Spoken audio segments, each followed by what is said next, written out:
All right. Hello, everybody. My name's Chris Stearns. My company is Thrive Financial. I'm recording this for you guys today. For those of you who missed the first time homebuyer seminar put on by Elisa Barajas and myself, and also for those who attended, in case you want a copy of the presentation that we went over. The PowerPoint alone doesn't give you a whole lot of information without the context behind it. So I'm going to run through this. It's going to be the same as what we did on the day we presented. If you have any questions, feel free to reach out to Elisa or myself. So that's my name. I'm a residential mortgage broker. My company's Thrive Financial. A little bit about myself. Over on the far left there, you'll see kind of my education and credentials. Graduated from Villa Park High School. I got an AA from San Diego Community College in Business Administration. I got my bachelor's degree from Cal State University Fullerton in 2012. I was a finance and management major. That was the part of my life I was kind of letting you guys know. I was trying to prove to the world I wasn't a loser. I don't come from a good family, and wasn't the best kid in high school, and kind of thought that I wanted to prove to the world that I could be something. So I fell into mortgages in 2008 by becoming a mortgage processor. My big goal was to get out of college with no student loan debt. I was very debt adverse. There's nothing wrong with student loans. This is just who I was. While I was going to school, I was working Monday through Friday from about 8 to 5, and then I'd take night classes at San Diego and then again at Cal State Fullerton until I finished my bachelor's degree. My senior year, I got licensed with both the DRE and NMLS, and I've been a mortgage broker ever since. In the middle there, you have some of my accolades. These don't really mean much to me, but they may mean something to you guys. Some people like to see them. I'm a multi-time 5-store mortgage professional award winner. I'm USA Care certified military housing specialist. I'm the vice president of CAMP, that's California Association of Mortgage Professionals. We do some lobbying in Sacramento, trying to pass mortgage laws that make home purchasing a little bit more attainable for everybody. I am Cal HFA certified, so directly from one of their trainers. I've been certified in all their mortgage programs. I'm reverse mortgage certified, and I've been a multi-time top producer award winner. On the right, you'll see just a little fun stuff about me and my personal life. I've been a Little League baseball coach for my son for 5 years now. It's my 5th season. We're about to have a first practice tomorrow for the spring. I also coach at North County basketball. This weekend, we also start our first playoff game for that season. So I got my hands full right now. I play in a City of Orange men's basketball league at Grijalva Park over off of Chapman Avenue and Prospect. My team's actually won the championship 2 years running. If you walk into that gym, you'll see our picture up on the wall. It's kind of cool. I'm a big fitness addict. I lift weights 5 days a week, play basketball, run, do things like that. I'm a hiker. Fun fact, I've been to the top of Mount Whitney twice. My wife tells me I'm never going again, so that's fun. She says it's too dangerous. I golf as often as I can. It's not very often anymore. It takes too much time away from the family, but before I had kids many years ago, I did quite a bit of golfing. I'm a family man. I spend a ton of time with my family. I'm also a man of faith. Me and my family attend Eastside Christian Church in Anaheim, and I also do some non-for-profit volunteering. One is the Happiness Project, which allows underage kids to have a good Christmas. They put a big party on over at South Coast Plaza. And MPFIC is Miriam Parnham Foundation for Injured Children. I volunteer a little bit with them, and they help underprivileged families help with their injured kids, kids with disabilities. They give wheelchairs, they put ramps in at homes, they put bars in showers, things like that, so kids can live a little bit more comfortably in their homes. This is my why. This is why I work so hard in the middle. It's my beautiful wife, Avalon. We have been married for over 10 years last September. Delilah, the little blondie on the left, is my princess. She's about 4 years old. Colton is 8. And this is why I work so hard. I love them. God has really blessed me and my family, and they give me motivation every day to go out and kick butt. All right, why real estate? Now we're getting to kind of the meat and potatoes of why we're doing this presentation. The first and big one is rent control. Rent control has been tried many places in the United States. There's some happening locally in Santa Ana now. They've tried it in San Francisco, New York, Chicago, and many big cities, and it's failed every time. It doesn't mean rent can't go up. It just means there's a limit to how much can be increased every year. And normally, what it ensures actually is the opposite of what it's trying to do. It ensures that the landlords will raise the rent every single year. So, how do you get rent control? The only real form of rent control is owning a home. Once you have a 30-year fixed mortgage, your mortgage payment never changes unless you refinance it and possibly lower the payment. So it truly is a great way to have rent control. There's laws in the state of California about property taxes. They can only go up very minimally every year. And so if you want to stop your rent going up, the only real way is to buy real estate. Stability is another big one. When you don't own a home, you can, at the end of every lease term, be removed from your home and displaced and have to go somewhere else. So you might have great neighbors, you might have a great neighborhood, you might be in the right school district for your kids. And if that landlord decides they want to live in the property, they want to sell the property, or they just don't want to rent to you anymore, they can pull that rug out from underneath you. So that's never fun. There are tax benefits to homeownership. When you live in the property as a primary residence, those are mostly going to be writing off your mortgage interest that you pay, as well as your property taxes. And then if you're in investment properties, you can write off repairs and things like that. Just understand, if you're buying a home to live in for first-time home buyers, normally, even if the mortgage payment is slightly more than your rent, it's going to be very similar once you come out in a tax basis, because you get those tax benefits. Homeowners versus renters net worth. This is always one of the ones that blows my mind. These statistics are put out by NAR, that's the National Association of Realtors, and their most recent figures were put out for 22, I believe. And the average net worth of a renter was around $8,000. The average net worth of a homeowner in the United States was around $360,000. So it's 40 times greater for a homeowner. Homeownership is the number one indicator of how you build wealth for your family. So it's really, really big. Renters, generally speaking, don't have that much net worth. Retirement. Many of my clients can only afford to retire because they own a property. They bought real estate and they pay it off before they retire. As we talked about in the rent control line, rent goes up every year. So if you never buy a home and never have it paid off and rent never goes away, it's very hard to retire when you're on fixed income, when you go on Social Security, or maybe you have a pension or whatever it is at the end of the road. If you have an expensive rent payment or housing payment every month, it's very difficult to retire. When you own a home and you paid it off while you were working, it makes retirement much better and much more manageable when you're on that fixed income. As an investment, so if you already own a property or after you purchase your initial property, real estate's an amazing investment. It both appreciates and cash flows, meaning if you're not living in the property, when you're living in it, it still appreciates, right? It's going up in value always. If you look at long-term real estate values, they do phenomenally compared to the stock market or most other investments. But if you own investment properties, they also cash flow. So you have an asset that is appreciating, going up in value, and spitting out cash every month once it's paid off, especially if renters pay it off for you. Final one is I've lived it. So I'll tell this little story that I told during the presentation on Tuesday. I purchased my first property when I was 22 years old in 2012. It was a one-bedroom, one-bathroom condo in Santa Ana, and it cost $105,000. I put 3.5% down, so it was $3,500 roughly that it took to get into the property, and I had some closing costs. So I got into that property for like $10,000 or $11,000. It was not a sexy purchase. It was a tiny one-bedroom, one-bathroom condo. There was somebody on top of me, but my total payment every month was only like $1,150 or something like that. That included my HOA. I lived in that property, met my wife Avalon, got pregnant with our first son, and about 3 years after I bought it, we sold it so we could get some more space because it's hard to have a baby in a one-bedroom condo. When we sold it, I doubled my money. I sold it for like 210 or 215. So that was my first big like aha moment in real estate. I'd been working in it. I'd started doing loans.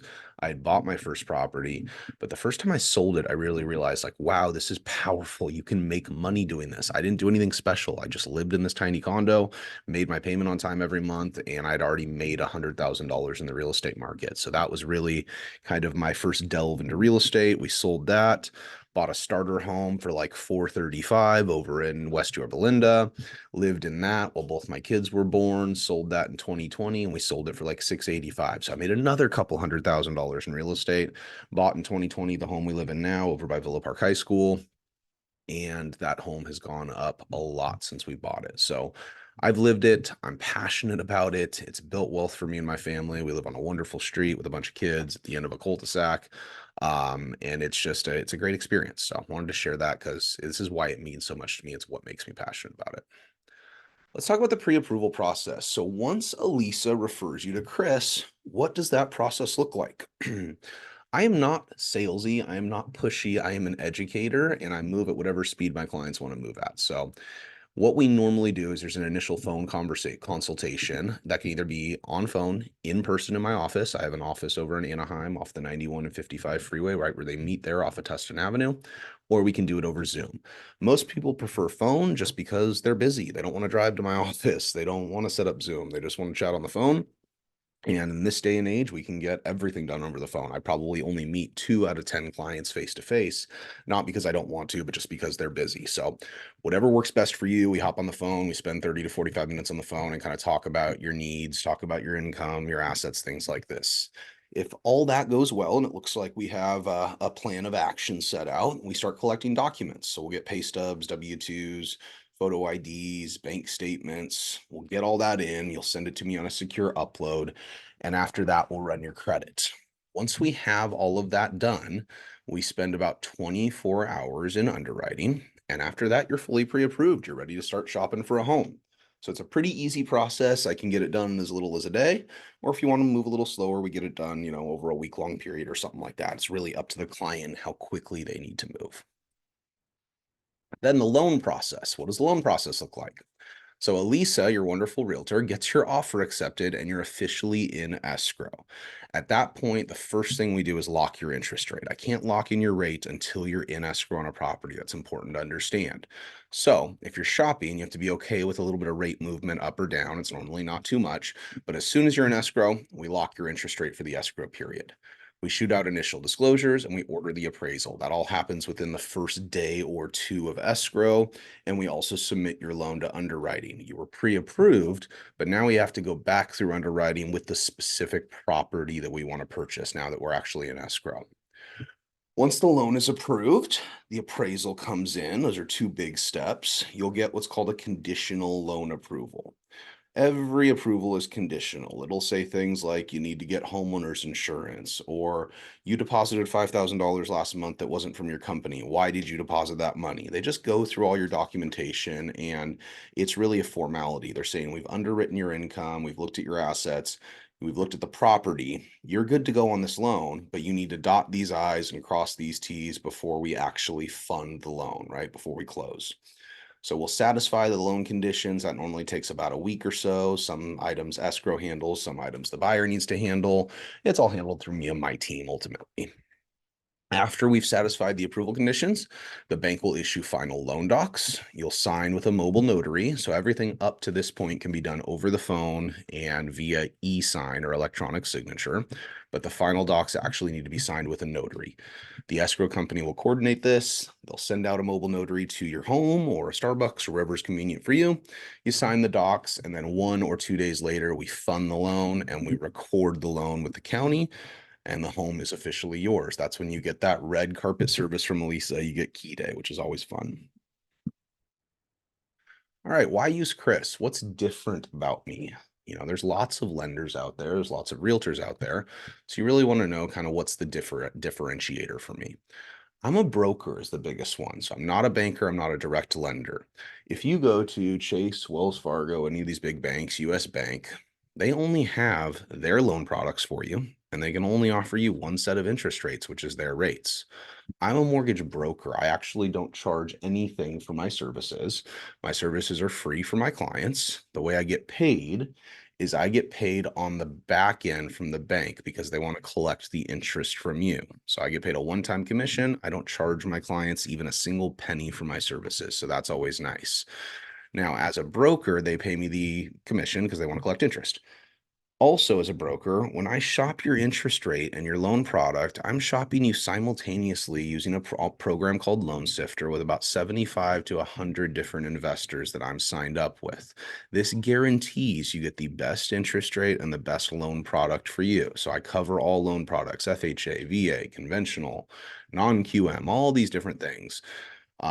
And it ensures you get the best rate, where if you go to Wells Fargo or Chase, they might not do certain loans. And then also they only have just their rates to offer. So brokers are always better, in my opinion. It's the same thing with like if you're shopping insurance. If you go to Geico, they can only offer you Geico rates. If you go to an insurance broker, he's going to shop you with 10 or 15 insurance companies, ensure you get that lowest insurance payment. Second one is experience. I've got over 14 years in the industry, 12 years originating loans, and I funded over $900 million in business. So I have seen pretty much it all. Once you've seen that many loans, you have that level of experience. I, again, got in this industry in 2008. I was 18. I'm 34 now. This is the only thing I've ever done. And not to brag, but I'm good at it.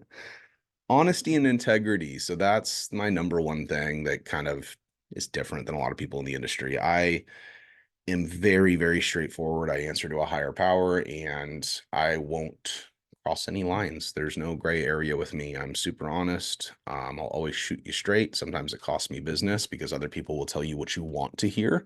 I'm not going to tell you what you want to hear. I will tell you what the truth is. That's just who I am. Personal touch and service. Elisa kind of touched on this in our industry. If you're going to be in business and you do this as a career, which I do, it's my only career. My wife's a stay-at-home mom. You work 24 hours a day, 7 days a week. So you have my personal cell phone when you work with me. I'm available on the weekends. I'm available in the evenings. You can text me. You can call me.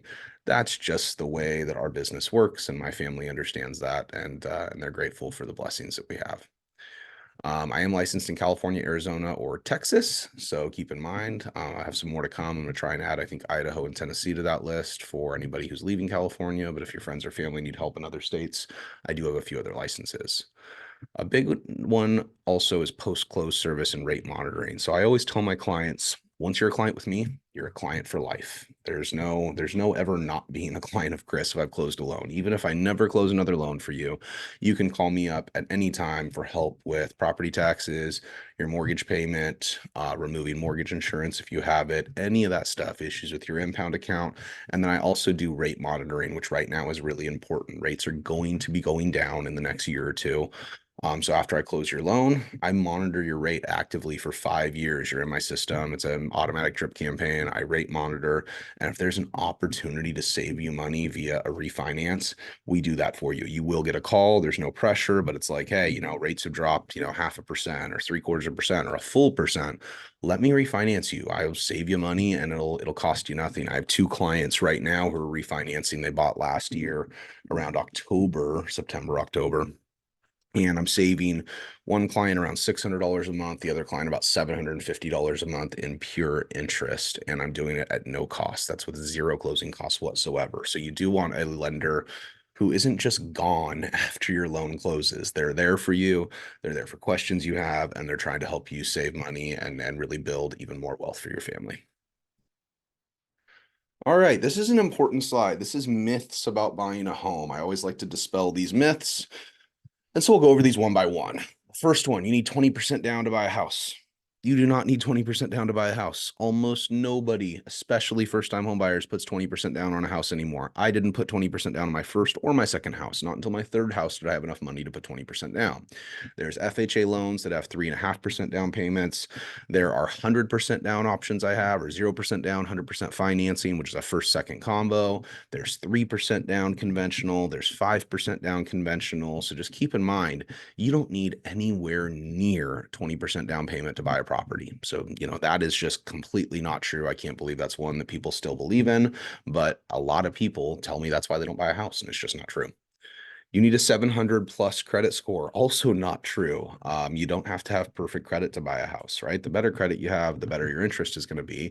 But FHA will go as little as a 580 FICO, conventional 620. So you don't need perfect credit to buy a home. You need to be on your current job for 2 years or more. Also not true. If you worked for a company in the past, you can be 1 day on your new job.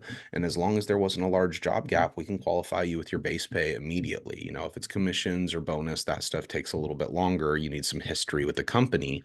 But if we can show a 2 year work history in the past, we can get you qualified the day that you start a new job. So if you've been on the job for only a couple months, or like I said, even just 1 day or a week, you can still be qualified to purchase a home. In addition, if you don't have work history, but you were in school, let's say you were in nursing school, you were in a vocational school, you were, getting your law degree, the minute you graduate, even without working for 2 years, as soon as you get your first job, I get the job offer letter and a pay stub, and I can qualify you with 100% of your base pay. So that one's really important too. We just get school transcripts and we use your school as history of employment. Super easy to do. You need to buy your forever home first. This one kind of drives me crazy. I just told you my personal story. I started in a one bedroom, one bathroom condo. My attitude towards real estate is you should get in on what you can afford as soon as humanly possible. It doesn't need to be the forever home, okay? Most people stay in homes statistically for anywhere around 6 years, 6 to 7 years, depending on the time. It used to be shorter. And then they move up. It's the American dream, right? You buy a starter home, then you get up to a bigger home, or you start with a condo, then you go to a starter home. It's what I've done. It's what many people do. Just get into real estate as soon as possible so you can ride that appreciation up, right? Like my story, it's a very true story. You just kind of ride the wave, and the properties are worth more long term. You sit in that property, you make your minimum payment, you wait till it's more, and then you have more down payment on the next home. You need to have a lot of money in the bank. Also not true. I just talked about 100% financing. We'll talk about some first-time homebuyer programs on the next slide. You don't have to have a lot of money in the bank. We have low down payment options, and I didn't have this option, but if you come from a family where they are willing to help you out financially, you're allowed to get gift funds for the purchase of a home. So you can purchase a home with none of your own money. Now, your parents or whoever is giving the gift, grandparents, don't need to go on the loan. You can qualify for the loan by yourself, but they can gift you the down payment and you don't need any actual cash of your own in order to get in. And the final one is home ownership is unattainable. This is just throw your hands up in the air. It's too expensive. My credit's not good enough. Most people that are watching this don't have this attitude, which I love. That's why you're coming to the seminar. It's why you're watching this video.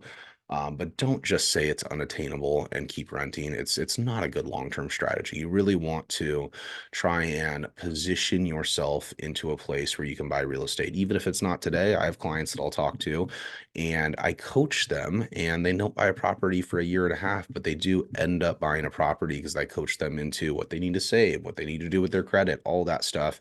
Elise is great at that as well. So just because you can't buy today or aren't ready to buy today, today is the day to get educated and start thinking about the future so you can get yourself on that path. All right. Disclaimer before I go over this slide. I don't write, nor do many people write, many first-time homebuyer or DPA programs. The reason is many of them have very, very tight restrictions on income, geographical location, race and ethnicity, all kinds of different things. So I know I get the questions every time I do a first-time homebuyer seminar. So I do go over a few of the most popular ones, but keep in mind, if you call me, we get pre-approved, there's a good chance that you make too much money or have too much money in the bank or don't fit this very small box that a lot of these first-time homebuyer programs want, okay? So I just like to throw that disclaimer out there, but I'll still go over them. First one's the Cal Halfa Dream for All program. Like I said, I'm Cal Halfa certified. This got released last year and they had $300 million they were giving out and it was gone in 11 days. So they've changed it and there's going to be a bunch of new rules for 2024. Essentially, the gist of a Cal Halfa Dream program is they'll give you $150,000 or 20% of the purchase price of the home for down payment, okay? That is not free money. You have to pay that back whenever you sell the property. So just be very clear on that. It's a grant. When you pay the property back, you pay back 100% of the property of the grant that they gave you. In addition, when you sell the property, you not only pay back what the down payment they gave you, you also pay back 20% of the appreciation on the property, right? So if your home went up $100,000 in value from the time you bought it to the time you sold it, you're going to pay back whatever down payment they gave you, and you're going to pay back 20,000 additional dollars of that $100,000 that it went up. So just keep in mind, that's another reason why a lot of these first-time home buyer and DPA programs I'm not crazy about is there's no free lunch, right? They're willing to help you out with some down payment, but they're going to get the down payment back eventually, and they are also going to either get interest or in this case a share of the appreciation on the property.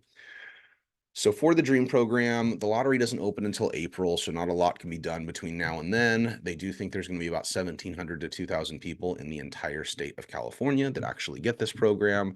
If you are lucky enough to win the lottery, you'll have 60 days to shop for the property. If not, it goes back into the lottery and goes to somebody else if you can't get into escrow. And it's also only for first generation home buyers. All that means is you can't have owned a property in the last 7 years and your parents cannot currently own a home, and they will find out. They're going to have investigators on that. So again, lots of restrictions. There's also some income restrictions that we can go over if you're interested in that. There's a CalHalf 105% loan to value purchase. That's a no down payment program.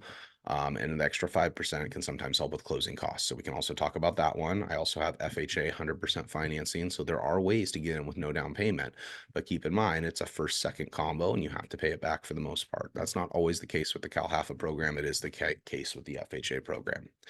You have Fannie Mae Home Ready, Freddie Mac Home Possible. Those are 3% down conventional programs with no mortgage insurance. So those are also there, but have, again, very strict income limits. So these are some of the most popular programs. If you're interested in this stuff, like I said, not a lot of people end up qualifying, but I'm more than happy to look into it for you.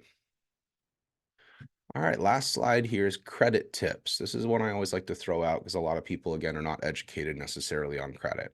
First one's pretty straightforward. Avoid derogatory credit. If you have derogatory credit, fix it as soon as possible so you can begin to heal. Don't do the ostrich thing and stick your head in the sand knowing that you have collections on your credit report, okay? Time heals credit always, but it has to get fixed before you can heal. So if you're in collection and they're reporting you late every month, you're never giving yourself a chance to heal. So just keep that in mind. If you need me to check your credit, kind of see where you're at, I'm more than happy to do that for you.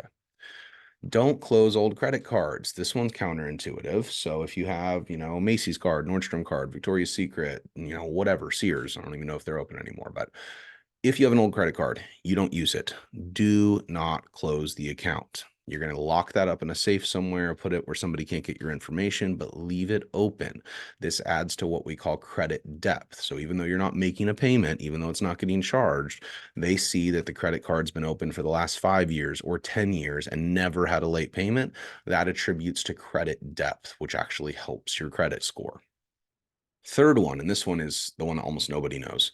You can make all your credit card payments on time and still have those credit cards hurt your credit. This is called credit utilization.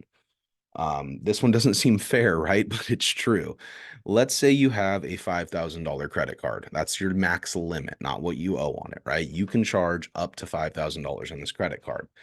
You don't know what day of the month that credit card company reports to the credit bureaus. And you say, Chris, I pay off my credit cards at the end of every month. I never even pay any interest. I pay 100% of whatever's on there at the end of the month. That's great.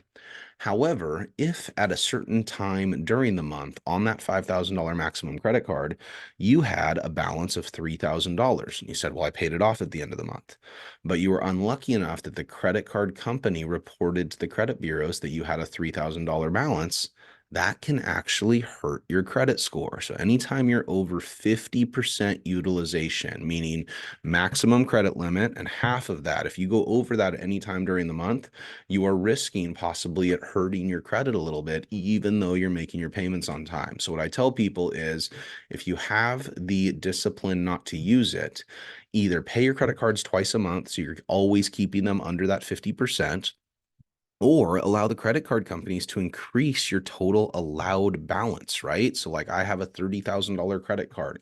I would never put $30,000 on a credit card, but what it means is I don't have to worry about it ever going over 50% utilization because I'm never going to put even $15,000 in a credit card. So just keep in mind, you got to keep it under that 50% to really have the best possible credit score. The third one is authorized user accounts for kids. This is great for parents. If you have kiddos that are teenagers, add them as authorized users on your credit cards. You can normally do this starting around 15-ish, 14, 15, 16. Add them as an authorized user. Don't even give them the credit card. You don't have to tell them that you did it, but they're going to piggyback off of your credit history as an authorized user. So every month when you make a payment, it's going to report on their credit history as an authorized user payment. And when they turn 18 and go to open their first credit card, none of their friends are going to have a proper credit score and they will. So that's another way you can really help your kids build credit for the future. That way you're putting them one step ahead when it's time for them to get their own credit. If you have any questions on any of this stuff, feel free to give me a call. All my information is on the slide. You can get it from Elisa as well. I just wanted to do, again, this recording for anybody who missed the presentation or wanted to go back and kind of, remember, hey, what was that specific thing Chris said? Hopefully I didn't miss anything. And Elisa and I would love to help you guys achieve the dream of home ownership this year. It's a wonderful thing, and that's why we do this.